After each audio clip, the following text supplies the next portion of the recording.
Hey guys, welcome back to my channel. Thank you guys for tuning in. Today I got something I want to talk about. But before we get into that video, I just want to thank you guys for the amount of likes on the last video, the comments on the last video, everything, interacting with the video and just letting me know what you guys' thoughts were. I found joy in really talking to you guys. And yeah, that's really one of the things that puts a smile on my face. When I can make these videos and know that people watch it and we can have a dialogue about sports on there and what you guys think. So I really appreciate that from you guys. Again, I just wanted to say thank you and keep it up. So on this video, let me know what you guys think. Comment down in the comment section below and make sure to hit that like button like you guys did on the last video and subscribe for more content. But yeah, aside from that, thank you guys for that. Let's jump into this video.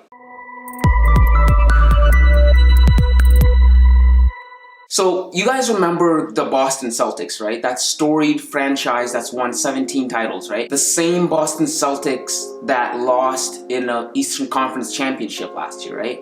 The same Boston Celtics that was touted as the next great dynasty after the Golden State Warriors because of their young talent, right? You guys remember those guys, right?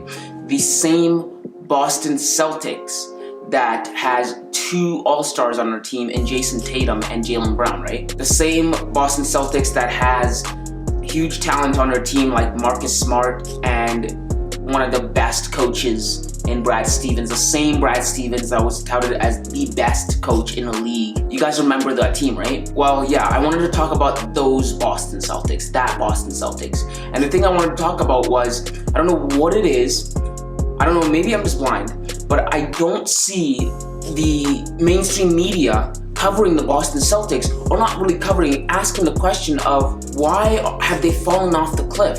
Why have they fallen off completely off the cliff? I haven't seen ESPN, Fox Sports talk about any of this, right? Boston was a team that was in the conference championship last year. They are a storied franchise, like the Lakers, right? You see the Lakers be covered on everything when they're losing, when they're whatever, right? The Boston Celtics literally walked off of a cliff this year. They fell off so hard, and no one's asking the question of what happened to the Boston Celtics. It isn't like oh, this has been gradually happening, oh, this has been a long time coming. No. The Boston Celtics went from being in contention to play for the championship last year to wrestling with the likes of the Knicks for a spot in the playoffs. That's at the top all the way to the bottom. That's literally walking off of a cliff. As I'm making this video right now, the Boston Celtics are just 1 game ahead of the New York Knicks. The struggling New York Knicks that we've known. They are just 500 to the dot. Won 25 games, have lost 25 games, right? And below them is the New York Knicks in the 8th spot, right? And they've completely unraveled. They've completely unraveled and they're teetering on the face of being horrendous, right? And so we have to ask, what happened to the Boston Celtics, right? And when we ask that question, I want to give my diagnosis on what I think is going on. So, and I just want to make sure you guys know this is my diagnosis, this is what I think, and necessarily doesn't have to mean what you guys think. Let me know what you guys think in the comments down below. It's more fun that way, but this is just my opinion, right? So what I think is going on with the Boston Celtics is this. I think the Celtics have a lot of talent.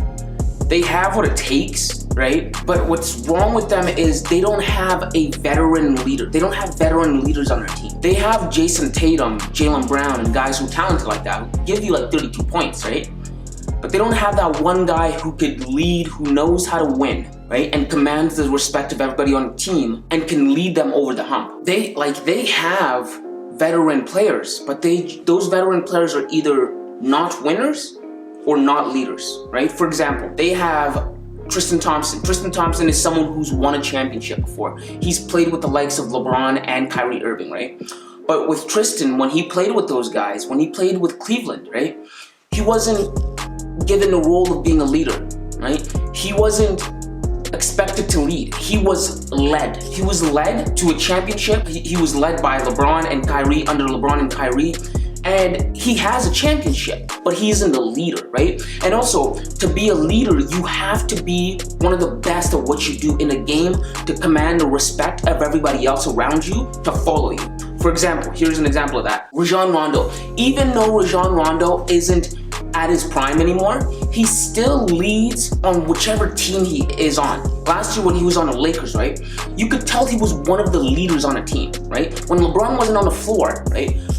Rondo was one of the leaders. He would draw up plays. He would say stuff in a huddle, right? And he would galvanize the guy. Hey, this is what we need to do. Hey, you're better than that. Hey, I know you could do this, right?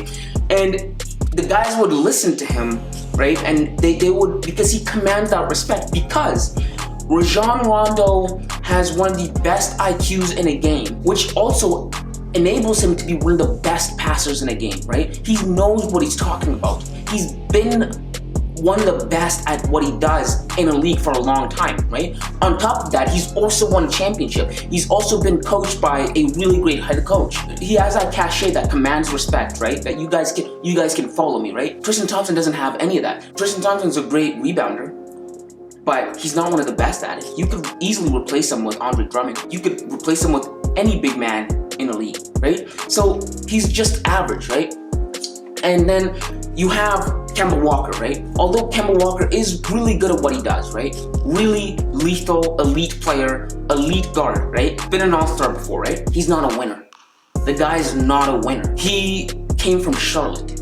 I don't know, I forget how many years he spent in Charlotte. I think like maybe over 10. And all that time that he spent in Charlotte, he won one playoff game, I think. He doesn't have winning in his DNA. I think Charlotte just kind of sucked that out of him.